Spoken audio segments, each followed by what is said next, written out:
let's talk about over here. You can't even see my hand. It's too dark over there.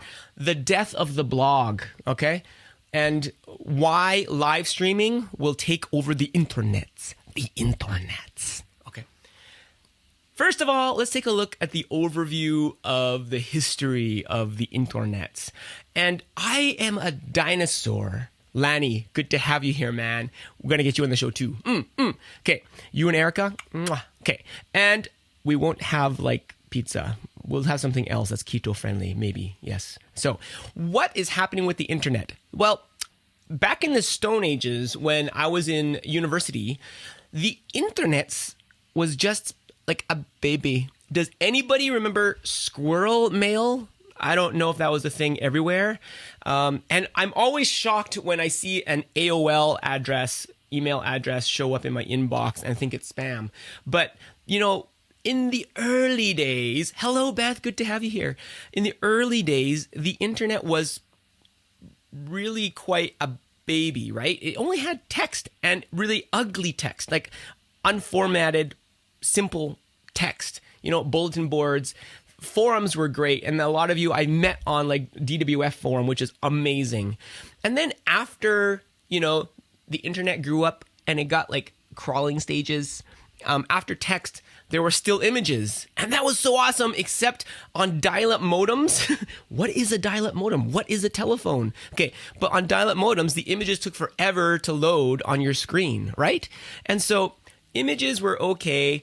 And, you know, that was back in the day when Bill Gates can laugh at himself and say, oh, who would ever need more than 256 kilobytes of memory or whatever? And so after images were normalized, the next logical progression was video. And so YouTube, what is it? 400 hours of video is uploaded to YouTube every single minute. That's insane. Like, could you imagine the server storage or the issues that poor guy running this beast is? And so when you consider how much video is being produced and uploaded to the web every single minute, it's mind-boggling. There's no way any of us can consume that much information in our entire lifetime, right? It's impossible. It's impossible.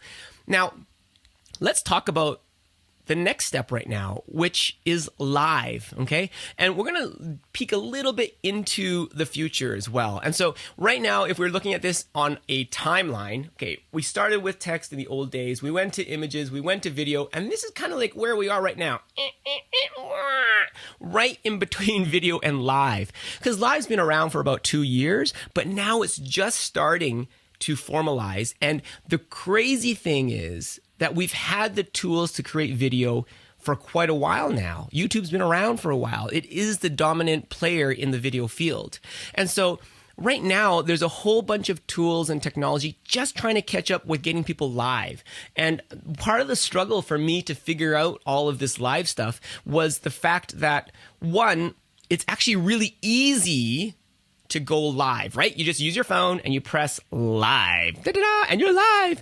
But like a lot of things, it's easy but hard to do well, all right? It's kind of like saying, okay, I can ski and not die, right? But I can barely stop, or I can't skate to save my life, or I can't bike like, you know, the guys. You know, so everything is easy to start. Like everybody knows how to walk, but who here is an Olympic speed walker, huh? Tell me that. Okay, well, okay, bad example, but you get my point. So same with live. And as live becomes more accessible, because it already is accessible, just press live on your phone. Those who figure out how to leverage the medium and master the medium are going to go further faster than anybody else, okay? And so I'm really excited about this because this epiphany kind of happened. It's been formalizing slowly in my mind, but last night I went and not redid, but kind of added a whole bunch of stuff to my website, Chinese Secrets, not my DQ Studios and other stuff, but Chinese Secrets. So you can head over there. I've got links to it. It's just ChineseSecrets.com, spelled weird with a single S-E, okay? And so ChineseSecrets.com. And I changed everything from a blog to a show. And so now everything will be the Not So Ancient Chinese Secrets show. Before we started this about 3 or 4 years ago, it was just NotSoAncientChineseSecrets.com, right?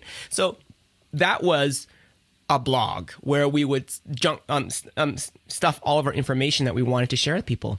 The interesting thing about this, and I'm not sure if it's just because I'm a creative who is very visual, I always hated the thought of writing, okay?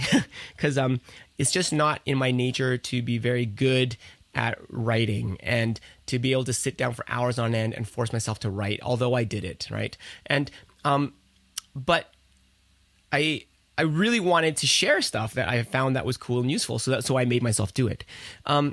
Stick with me here because I'm going to talk a little bit about why live is so much going to be the now and the future. And after live, let's talk about the future as well. The future is not just going to be live. We're going to be able to interact with each other. VR is virtual reality, right? And 3D immersiveness. So I think that's going to be a little bit further down the pipe than we think it will be, but it's coming. And it's kind of inevitable, but wouldn't that be cool if we could all just meet in a virtual room instead of just me looking at your comments and responding to that? I really think that we're headed there. Like, it's going to be a while, though, because things have to catch up, technology has to catch up, and we're barely getting great live streams like this right now, and this takes a lot of effort and know-how. But let's talk about live stream and why it is the now, and why getting on live stream for your business and for your message, whether it's a personal blog, a passion project like mine, or if it's your business, why it's important, okay? 1, how people consume media. Now, I wanted to ask you guys, how do you guys consume media? Because me personally, it shifted quite a bit. I used to right now, life is so busy. One of my primary ways that I consume media is when I'm working out. So I watch YouTube videos to learn stuff, and I also curate my own stuff with Pocket and save stuff for later to watch, right? And I find that if I'm on a stationary bike or on my treadmill, it's really hard for me to read because I'm bumping up and down, right?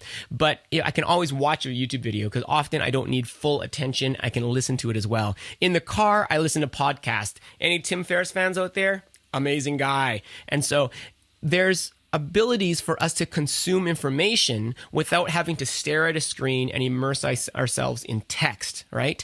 And I'm not sure if that's laziness or if it's also just pragmatic because we are busy individuals, but that's the reality of the situation. People are spending, my sons, if I let them, would just watch YouTube videos and Instagram videos all day long. This is the nature of how people are consuming media.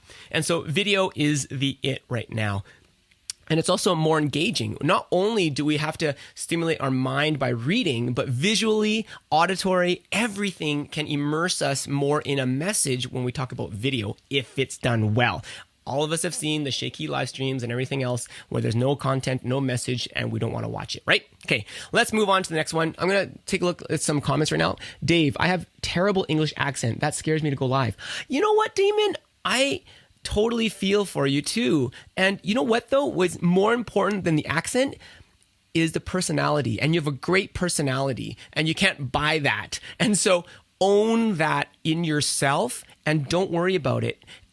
Because just be who you are. The authenticity, again, I think is the magic of live streaming. And because you're just such a real, generous, open spirit, let that shine through and don't worry about the accent. And believe it or not, accents are cool. I kid you not. You can't make this stuff up. So just embrace who you are and don't fear that, and just do it. David Buck says, yay, Tim. I'm not sure why he says yay, Tim. Oh yeah, Tim Ferriss. I got it. Okay. Ken Liu says, you watch videos when you work out? Wow, you must watch a lot of videos. Look at those guns. No, actually, it's because I'm so tight for time, but thank you, Ken. I'll pay you later in kisses and hugs. Mwah, smooches. Okay. Damon, cool. Thanks. Yes. Okay. Let's move on. The second reason why live stream is going to be better than blogs, is the better blogging method or tool, is that the social interaction. It's just crazy. And okay, this has to come with a caveat, okay? Because one, I am not a celebrity, and so I don't have 1 million followers. And when you do, there is a problem of 1, trolls in the comment section, and 2, engagement, because you can't look at all those comments all at once, all right?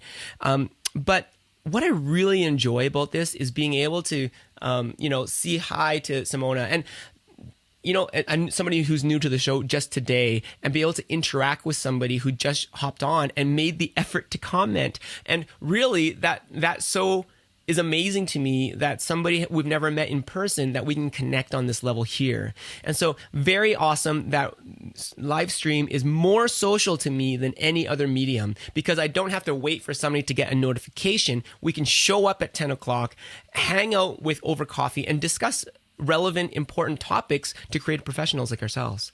So very cool on the social interaction. And the third one, and this is huge, and I'm kind of sharing one of my strategies as well on live stream, is to reduce, reuse, and recycle. So reduce the amount of effort it takes to make videos, because I'm going live. All right. Now, granted, it's going to take a long time to figure out how to do great, 2 camera setups, great lighting, to actually formalize your words so that you make sense when you're talking to a camera live. Right. But it's doable, and I can help you as well in that endeavor. But it reduces hugely the amount of time to produce great looking video. 2, I can reuse and repurpose the video later on. Knowing the right software and doing the right things and how you're presenting, which is a lot about strategy and not about gear, that's going to help you be able to, let's say I edit this and I put it on YouTube, or I can edit down a 1-minute teaser and put it on Instagram. There's so many ideas that I have for this. And if you can get a high quality enough live stream, and that is my goal, then I don't need to create the polished videos unless I want to. And I still want to, because I'm trying to push all the limits right now.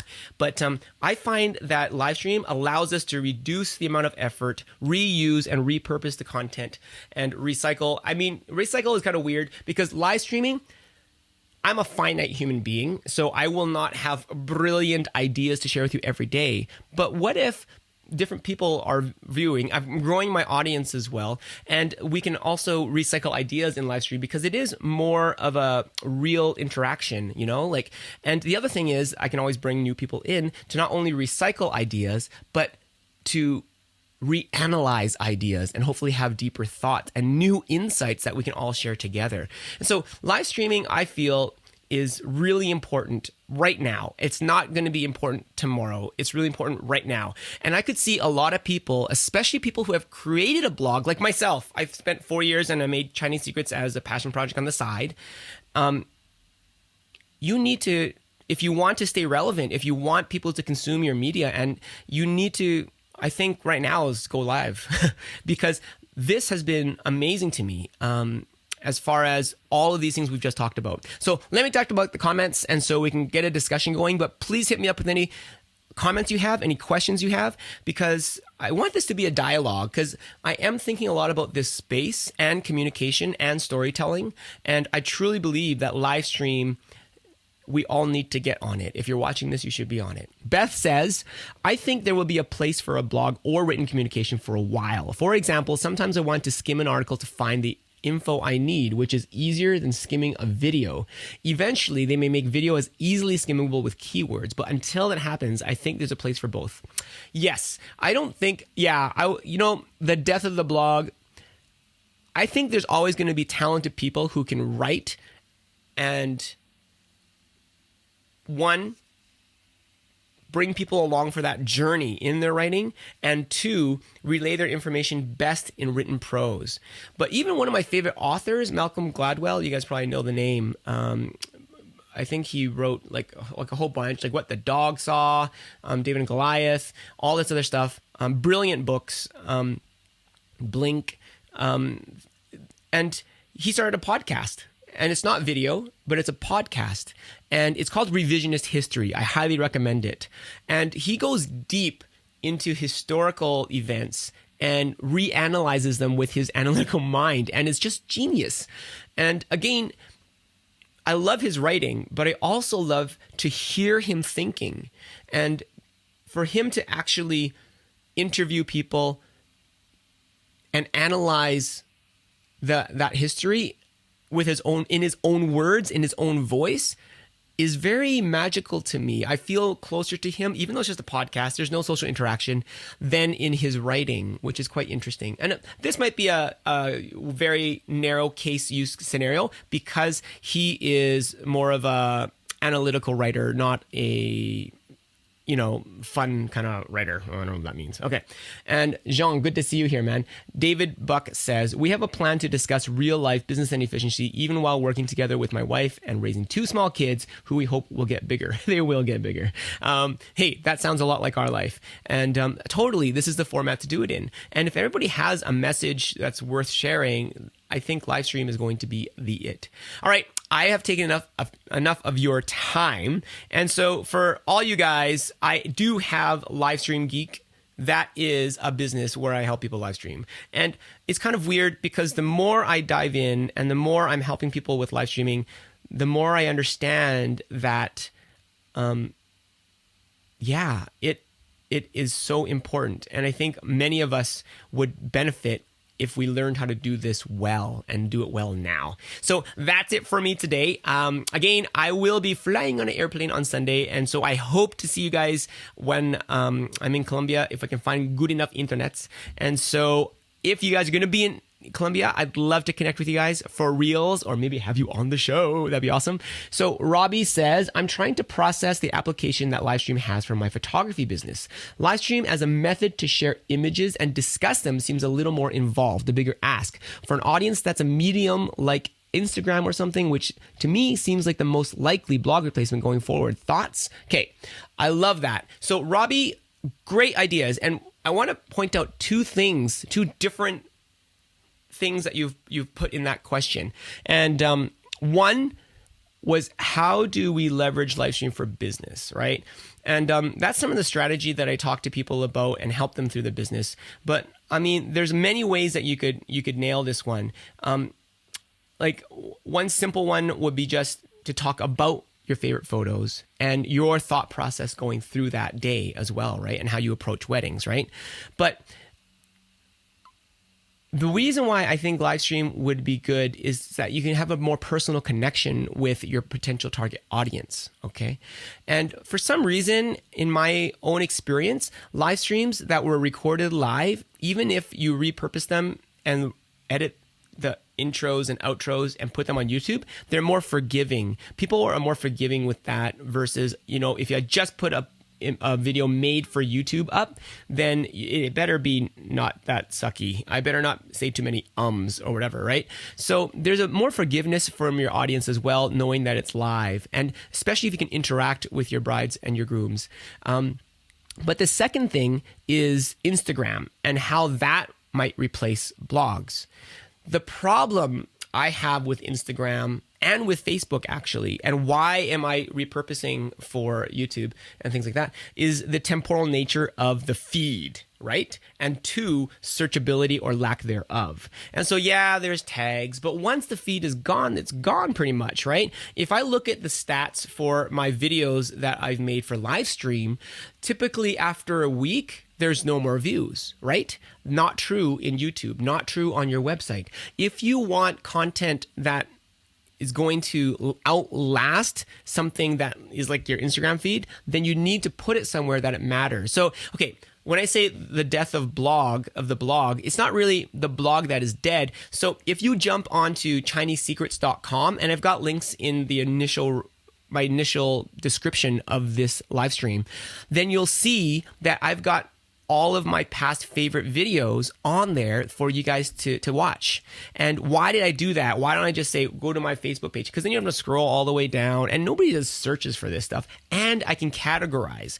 And so let's say you had a bride and groom and you've already shot them. They're just interested in maternity. Well, they can just go to the maternity section. They can just go to the family section. They can just go to the engagement section on your website and watch all those live streams. Look at the images there. So there is a purpose for that. And I don't think Instagram can replace that because it's just so too temporal. Cool. I hope I did not talk too much about that. Jason says, agreed. Marco, I'm listening because it's cheaper than the online English course. Haha, not really. You're hilarious, Marco. Still disappointed you're not going to show up in Colombia because you're so close in Peru, but I love you.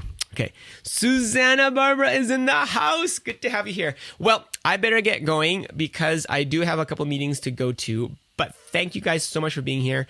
If you guys have any more thoughts, I'd love for you guys to comment, and I do look at them all even after this live stream goes dead. And so, God bless, and I hope to see you guys next week. Peace out, and go live.